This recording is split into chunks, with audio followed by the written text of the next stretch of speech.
Have you heard of the Kumite? Did you say kumite? Uh-huh, the Kumite. I just realized a prejudice of mine that I didn't know that I had until today. Basically, if I'm driving and I see you walking, I just automatically assume that you're homeless. Like, everybody. Just slap a label on them. If you don't have transportation, you're homeless. That's a wild take. I don't think it's wild at all. If you're walking around, now if you're in the neighborhood and you're obviously jogging, or if you're at a trail or something and you're clearly exercising, that's one thing. But if I see you just hanging out, walking around in the neighborhood, I'm just for real. It's like, oh, he must not have anywhere else to go. Well, So you're selectively judgmental? apparently against homeless people. Mostly. Well, okay. Does appearance have anything to do with it? Because you could be exercising, but if your hair is at a certain length and maybe your clothes are a little dingy, maybe that would put them in the category of being homeless just based on looks. But you're saying if they don't have a vehicle and you slowly reach over and lock your door and turn the music down, you don't want to be bothered. Yeah, if you don't have a car, I just assume that you don't have a house either, or an apartment, or anywhere to stay. That's just an instant assumption for me. But I saw a lady today, and I looked at her, and I judged her, and I was like, she's probably homeless, but she's actually cute for a homeless person. Here we go. And I looked at it, and I was like, you know what? Her shirt's actually kind of clean. Because she was wearing like a white tank top. And I was like, oh, that's really white. Like, she washed that.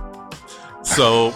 She's homeless with great detergent. Yeah, I just realized, you know what? I just assumed that this woman was homeless just because she's walking, and she's probably just walking to be walking. And I'm probably an asshole. No, that's the fat guy in you. You still have him deep down. Well, I'm proud of you because you sized her up. You took the time to look over and go, you know what? It's kind of cute. And her clothes are clean. Her clothes are very clean. Well, at that point, did she propose any kind of, did she ask for anything, or did she just have No, I didn't speak to her. I just looked out my window and saw her walking. I didn't contact her in any way, shape, form, or fashion. I just judged her from a distance. Well, that's good you didn't get to know her and then judge her. You just, okay, well, she's not driving. She must be homeless. You start digging for change in the console. Yeah. That's because our area has a large population of homeless on the streets at all times. Misty, do you live in the southwest area of town? I live in Edgecliff. Oh, okay. Oh, yeah. I'm very familiar. The southwest part of town, and I'm not going to get too into it, but it's changed over the years. We moved over there in the late 80s from the south side of Fort Worth. Met Mike in 5th grade, so this would be circa 1987, the fall of 87. Sycamore Elementary. That's correct. You remember. I was there too. Those superstars. Yep. Yeah. And my family was under the impression, and at the time it was true, that Crowley ISD was superb. It was at one point. And we moved over there, had the house built, and of course, I left home right about 18 years old, so that would have been about 95, I guess. Mm-hmm. So, since 95 to 2024, 29 years, it's changed a little bit. And I don't remember too many homeless people. I do remember a couple of characters in my youth that you would see. There was a gentleman with a black car that had everything glued to it known to man. I don't know if you guys remember this. It was like a Monte Carlo or something, and there was like figurines on this car, like several hundred. Art car. Yes. And then there was a lady on Old Granbury Road named Agnes that would hang out on her roof and throw shit at you. Do you remember this? I don't remember any of this. It was, yeah, and you just drive by and she'd flip you off, and she was clearly a nut. But yeah, that area of town has really changed, and I'm not sure what happened. I'm not into the, I don't want to get in that discussion, but yeah, I try not to judge and I can't help it. I'm human. It happens, but I'm not the first person to throw change at somebody, you know, when they approach the vehicle. But when I did see the guy with the sign that says, "I just want a beer," I have respect for that. He was so honest. I was like, let's see what I can scrounge up here in my truck. And I gave it to him. I was like, dude, you know what? If you want a beer and you're honest about it. Now, we've had this discussion before, Mike, about using the internet. Internet panhandling. Internet panhandling known as GoFundMe. Yeah, Which- Mike, you and I talked about that before because I claimed one of my exes was an internet panhandler because that's how he lives. Yeah, I know people who do that, and panhandling is good money for a lot of people. Like, I used to hang out in Deep Ellum back in the day, and that's where me and my friends would go to party. That's a brag right there. But Deep Ellum is a brag? Like, hey, I went to Deep Ellum. I was a Deep Ellum. I hung out in Deep Ellum too. I didn't go because he had to drive back. Yeah, and well, back then I was young and dumb, and driving drunk wasn't a big deal. 35 miles back to Fort Worth. Yep. Inebriated. Yep. And we were driving past all the people who crashed and didn't make it home. Yeah. And never thought twice about it. In fact, there's a story on that. The one day that I did give the keys to somebody else, they fucking crashed the car. Big fear of mine. Yeah. Yeah. So there was this guy, a panhandler. He was always out there. He was always asking us for money in a Deep Ellum. And So he's well known. yeah, he was there like every weekend with his little sign, you know, sitting on the corner or whatnot. And then just out of nowhere, one day, it was like a Sunday, I was going up to the corner store by my house. I lived in Arlington at the time. And I see this pink Cadillac pull up.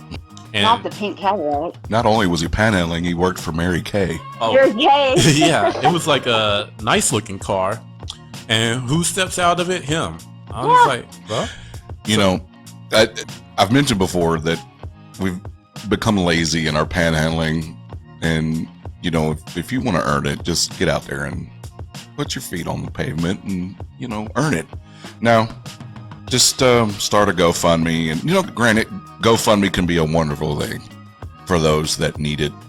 Funeral expenses, hospital bills, you know, things like that. But then there's those that you probably can call bullshit on and like, you know what? I question your angle here. And they use people's feelings to garnish money. yeah, like if you need baby clothes for like 5 years straight, you're like, hey, I need $500 for baby clothes and diapers and We shit. didn't know your kid had some kind of pituitary gland problem and they don't grow. So they need 2T for 5 years. Now, you're right. I mean, don't take advantage. That's a shitty thing to do. Take advantage of people's hospitality via emotion and, you know, thrive on that, feed off that, and then ask for money. Granted, who am I to judge on what they want or need the money for? You give it out of the goodness of your heart, but at the same time, in the back of your head, you're human also, and you question shit. What do we do? I mean, Well, okay, if you're obviously on drugs, that's one thing. Like, and that's what a lot of people are when I see them walking down the street. It's like, they're either homeless or strung out. oh yeah, yeah. Especially in certain areas that people are definitely on drugs. Like they're screaming at themselves and just walking around saying random stuff. I mean, you know, that's probably mental illness too. Yeah. And it sucks that they're out on the street and their family doesn't love them. But I mean, you know, it's still scary. Yeah. Why do you all of a sudden sound like an 80-year-old white dude named Gerald? Get off my lawn. Who, me? No, I am officially get off my lawn age. I discovered that one day. I was sitting outside and I almost said it's just the kids on a bike, and I made myself stop. I don't want to be that man, but you're right. We get older and our tolerance for just the smallest thing, you know, we don't have much patience anymore. No. And as laid back as I like to to... cause my roommate to fertilize and water that yard. You know what? And as much as I like to consider myself laid back, I do find myself annoyed a lot. And it's my fault that I allow myself to get that way and don't practice patience and understanding. And I just see I'm like you, just like, get off my lawn, do this, do that. Well, I was the kid that was going to be on your lawn. Like, if you had a yard with no trees in it, then your yard was the yard where we went to play football. Right. Because there were no trees. And, you know, we had people come out and yell at us or whatever. And the way I feel about it, I always say, you know what, when I become an adult and I have a house of my own, if the kids want to come out and play in my yard, I'll let them. But they gotta mow and edge too. They've got to take care of, and then they can play all they want. Right, you have to take care of the football field that you're playing on. Yeah. Put the stripes down. Because paint the end zones. My yard looks like shit right now, y'all. I have not done anything to it. It's like weeds and dead grass But you have a pool. Yeah, I have a lawnmower and a trimmer too, but all that shit. It's been hot, obviously, but now it's actually kind of cool. So now I have no excuse at all. So I just have to admit to my laziness now and just say, hey, look, man, I suck at keeping my yard up. So I kind of want some kids to come over so I can be like, hey, you want to play football in my yard for free? Just don't be the old man from Family Guy and try to invite down to the basement. Hey, Chris, would you like some popsicles? Don't be that man. Okay, I'm not gonna be that kind of a creep, but I'm still gonna try to entice some kids to take care of my yard, or maybe, I don't know, maybe a homeless person. I mean, apparently you've had a few run-ins with them. I've had a lot of run-ins, especially lately because the world sucks and everything's expensive. So I kind of get it that there's going to be a lot more homeless people and a lot more people that let's not talk about that since I've just recently lost my job. So well, and you know what? That's scary though, because you're on the verge. Anything can just happen. We're one paycheck away from being just like them. Yep. That's scary. That terrifies me. That's why we don't do anything about it. Right. We keep homeless people on the street as a reminder to all the working class that you better take your ass to work. They're there just to scare the shit out of the middle class. Yeah, that's why we don't do anything about it. That's why they want us to see them. So it's a constant reminder of. So we stay in line. All right, that's a wrap for this edition of the Kumite. If you enjoyed this content, please show some love. Don't forget to like and subscribe. And I will see you next time.